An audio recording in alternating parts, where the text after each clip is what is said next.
Alright, we all know what we're here for. A movie review.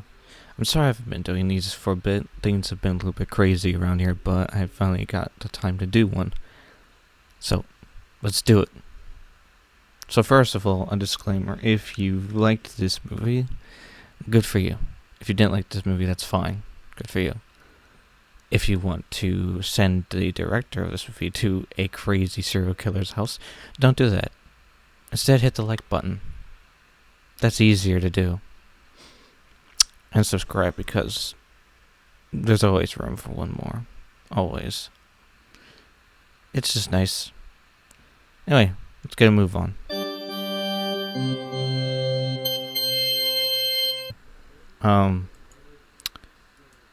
It is a found footage movie. And it stars a YouTuber. Named Andrea Russett, I believe. But yes, Sickhouse is a found footage movie. And then when this movie came out, it confused people greatly, because people weren't sure what to make of it.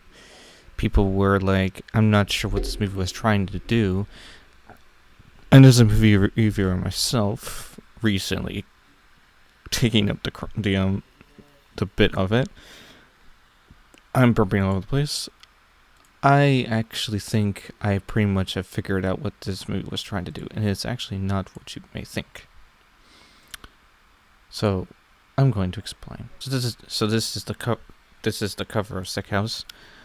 To understand this movie, you actually have to go a little further into the movie and then go back through time to when the movie starts. One thing I'd never explain in my movie reviews is when I watch a movie, I basically empty my mind. I go into the movie and I let the movie just drop its information into my head, and then I go home, as it were, and put the pieces together. And for this movie, it's actually not that hard to figure out. This movie can be taken in two ways. It either can be watched as a found footage movie, or it can be watched as a very, very tragic lesson, which we're going to be reviewing this movie the second way. Because if we do that, then this movie actually makes sense. And you're going to find out why. Because I'm going to explain. So basically the way this review is going to work, we're going to actually go further into the movie, like I said, and then we're going to go back to the beginning of the movie, because it's because of the actions of the main character that lead to what happens. It's really tragic if you think about it. It is really tragic. Really tragic, indeed. So, Taylor is the name of the girl who is a protagonist, though she doesn't appear. The first person you see is actually her cousin, Andrea, who is older than Taylor. I need you to remember one thing. Taylor is 17. Just remember that. There's a reason. So, but we need to go back a bit, and you're going to see why. So Taylor is a high school student, and as every high school drama ever under the sun always plays out, and in most of high schooler movies, there's a guy. She likes this guy, but this guy chose someone else over her, and that someone else was her, at that school, her best friend. So Taylor decides it'd be a brilliant idea to do something that it's just not right to me. She decides to go and take all the scandalous pictures of her best friend, all the inappropriate pictures, scandalous pictures, and put them on the internet for the whole world to see. Well, Facebook, but still the whole world. And very, very naturally, her best friend is livid. And the school expels her, that being Taylor. And she ends up being stuck at home where her life basically becomes miserable. And so she devises a plan. And her plan is to run to her cousin, Andrea. And her cousin hasn't seen her in 6 years. 6 years.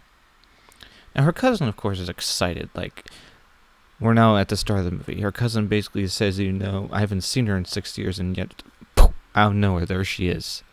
Just pops up and says, hey, I want to come down. I want to visit. I want to, hang out. So that's what happens. Now, Andrea is no fool because she immediately starts asking questions. Rightly so, as I would too if I was Andrea. I'd be like, does your mom know you're here? Where's your phone? Because Taylor doesn't have a phone. And she even raises a red flag as soon as Taylor gets in the door of her cousin's house.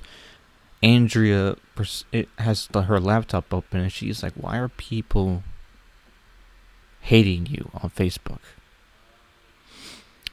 I wanted to address something. No matter what someone does, you don't ever tell someone to off themselves. That's just not right.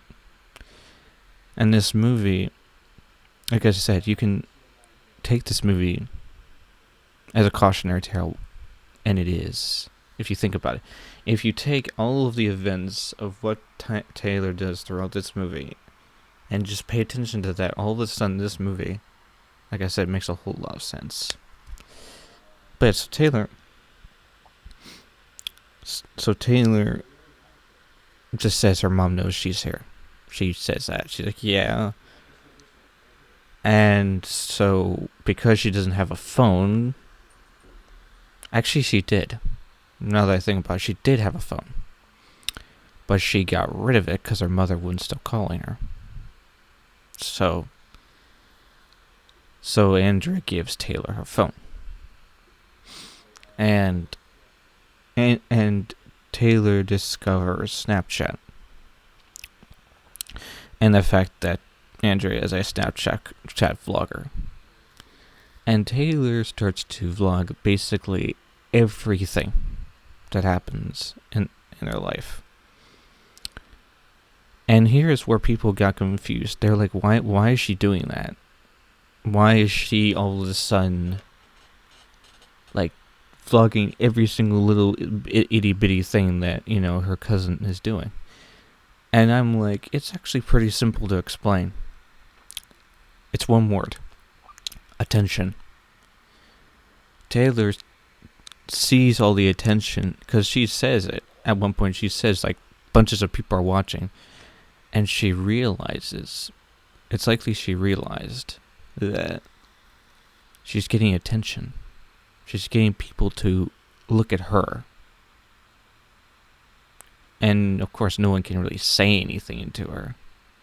But she gets to show off her life. Like, her good life. The good life she's having, that being that she's having fun. She's not stuck at home where she should be at home, taking responsibility. No, she's here, running from her responsibility, trying to get far away, trying to get her cousin to let her stay forever, as she puts it. Because people were looking disturbed at why she was filming her cousin at night. But I'm like, did you not read what she was saying with the little squiggles? There's one point when she says, please let me stay forever, or, can I stay forever? I'm having so much fun, I don't want to leave. The point is, she doesn't want to go. Yes, it's kind of strange that she's recording her cousin sleeping. That is odd. It's like weird. But you have to read the context. She doesn't want to go. She's silently communicating because she doesn't know how to put it to her cousin that she doesn't want to go home, even though, quite frankly, she should. But eventually, the truth does come out that her mother actually doesn't know that she's there, and her cousin gets flack for it. But her cousin manages to sweet talk her mother into letting Taylor stay to go camping, and that her mother will pick her up, like, in a few days. So, her cousin not too thrilled with her that, and she's like, you lied, your mother doesn't know that you're here. So, and then, among this, they start talking about Sickhouse. Now, Sickhouse is, as the movie portrays, a serial killer. So, a serial killer would basically kidnap a bunch of people and kill them, and kidnap women and try to make them his wife, basically. So that's their excuse of camping. They're not going to tell their mother they're trying to find the place. They're just going to do it. But Taylor hasn't stopped using Snapchat because she's addicted to the attention. She's addicted to the fact that she's having fun and that everyone can see that she's having fun. It's like she's saying, hey, look at me. I'm not stuck at home anymore. I'm running. Now, there's nothing wrong. There's nothing wrong with having fun. There's nothing wrong with partying. But if you're having fun while running from your responsibilities, that's where it is wrong. So Taylor and Andrea go to a party. They go to a few parties, but they go to, like, in this movie, they go to, like, 3 parties, and, in all 3 of these parties, they meet this guy who immediately starts to talk to Taylor a lot, pay attention to her, give her attention, basically. And she is, of course, shy and all that other stuff. And Andrea, is saying, that Taylor never will put down the phone because she's constantly recording everything because posterity, And then, they start asking around about Sickhouse, and eventually like it's one thing for one person to tell you to stay away from a place, but if multiple people are telling you, it's likely you should. But curiosity is a monstrous little thing in our little heads. Even when people tell us not to do something, for some reason, there's always this voice in our head that is like, why not? Like, we're naturally curious people, and we get even more curious when people tell us, don't go here. Don't do that. Don't say that. And we don't know why, but then we find out, and usually it's the hard way.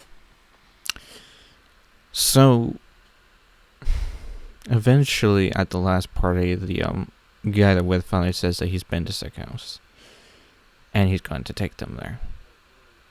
On the way there, however, he asks Taylor if she's 18, and she lies about her age, because she doesn't want to ruin the fun, as she explains later when Andrea flat out asks her, because Taylor at this point has lied a bunch of times about what actually happened at school. So when Andrea finally confronts her and says, out with it, what happened? Of course, Taylor explains, as we all know. This is later in the movie, and Andrea's just like, why didn't you tell me? And Taylor's like, I didn't want to ruin our fun, and blah, blah, blah. It's like, you just wanted to keep your little slice of paradise. You wanted the fantasy to stay alive. And that doesn't work. What the character did, what the fictional character did, is not okay. In a sense, what she did is the equivalent of what's been going on in the past 2 years. She did something and was canceled for it, and rightly so. Rightly so. But yes, she lies about her age.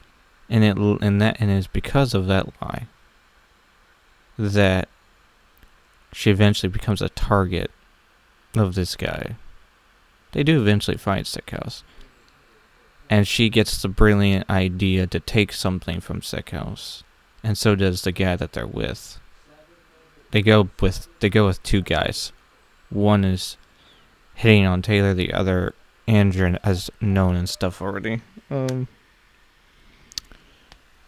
And due to Taylor's decisions,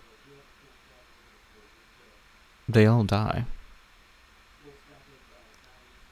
Because they go back eventually to return what they stole, and Taylor says to the camera, I don't want to leave, I don't want to go home.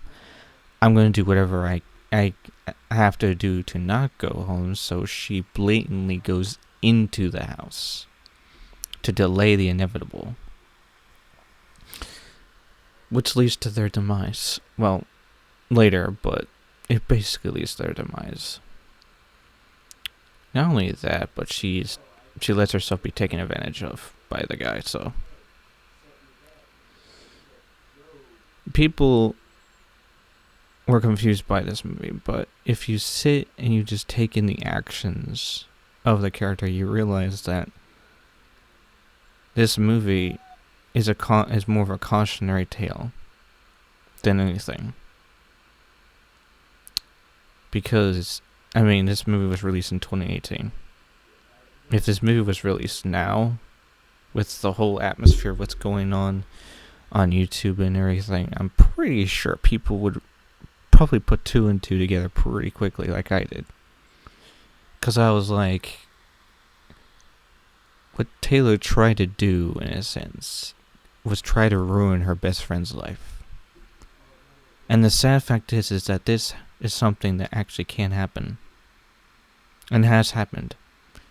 This movie reminded me of a story I listened to not too long ago about a poor kid who, in a moment of weakness, ended up being shown everywhere on the internet. And her life was shortened because of it. So this movie, like I said, can be taken as a cautionary tale, because it is. If you really, really think about it, it is. I came out of this movie feeling sad, and it was really tragic. Because if Taylor owned up to her responsibilities and just was honest with her cousin, it was like, here's what I did. It was really stupid. But, of course, teenagers always will do things in spur of the moment. It's what a teenager does. But doing something like that, trying to ruin somebody like that, it's just not okay. It's not. It's awful. It's terrible. And the actions Taylor takes and the events that lead up to their demise, it really comes down to Taylor.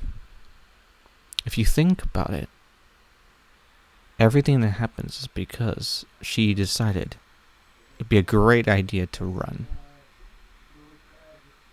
And that's not okay. Because it'd be better. It would help it would have helped her integrity if she had just been honest. But that's my review of Sickhouse. Should you watch it? Yes.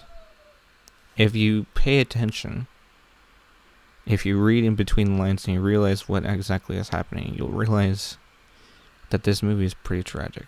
It's a tragic movie. It's a found footage movie. It's tragic. I came away from it, like I said, pretty sad and just completely horrified in a different way. But I have plenty of other movies I've been watching besides Sickhouse, like a bunch. But I wanted to mention this one because I think that people were too confused about what was going on to realize that if you just take one person's actions, all of a sudden the entire movie makes sense. In a way. It probably, like, there are things probably that still won't make sense, but if you just take Taylor's actions from when she was in school to the Sickhouse place, you'll realize everything she did led up to that. So that's Sickhouse. It's a sad movie. It's tragic. And I'm not going to sugarcoat it. It's a sad movie. And I know that this review probably feels a little heavy. It feels kind of depressing. So we're going to talk about a different movie now. That's actually pretty awesome to me. It is another found footage movie, though I'm kind of confused at why I can't make the image any bigger, but whatever. Oh, that's why. Okay.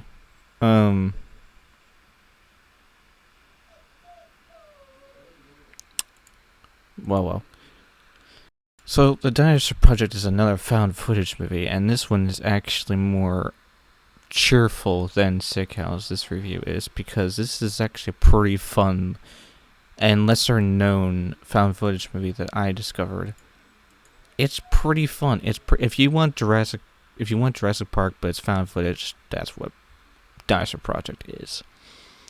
But basically, an explorer father and his son, a few other people, go to this place in the world, and they find dinosaurs, to sum it up, and it's pretty awesome. Spoiler alert, however, there is no T-Rex, unlike it shows on the cover. It's depressing. That's the only thing. Like, there are big dinosaurs, like the Brachiosaurus, the Velociraptor, Dilophosaurus? Yeah, I think. The one with the frills is in this one, and bats, flying things. There are pterodactyls and pteranodons, but there are also these bat things in the movie. It's a great time. It's fun. Basically, the father doesn't get along well with his son, as every stereotypical movie does, because he's always busy. He's always out on adventures, and his son stows away and manages to end up on this adventure. There is a bad guy, of course. It is the expedition's cameraman. Funny enough, extra cameraman. He has been filming the Adventure Fathers' adventures for so long, and he's like, I'm always on the sidelines. He always gets all the credit. And so he decides, heck with it. He's going to try to get all the credit, but he can't with all of these people, so he tries to, he tries to get rid of the adventurer's son at one point, and thinks he succeeded, of course. Thinks that everyone's dead. There was also a medic and a tribal woman who is in this. And so they do find dinosaurs. It's pretty cool. I enjoyed this movie. I mean, if you want a refresher if you've seen Sickhouse and you want a refresher, something to cheer you up, go watch this movie. It's a fun time. It's a fun time. But yeah. It's easy to sum up that movie. Like, I took more time with Sickhouse because I wanted to address things about it. But with the Dinosuar Project, the review of it is shorter, more compact, because it's pretty easy to sum it up. But if you really want an enjoyable found footage movie, I would say go watch the Dinosuar Project. It's fun. It's fun. But that's all I've got for you all. So leave a like and subscribe, because always review for more and see you next video. We'll be eventually reviewing Enola Holmes.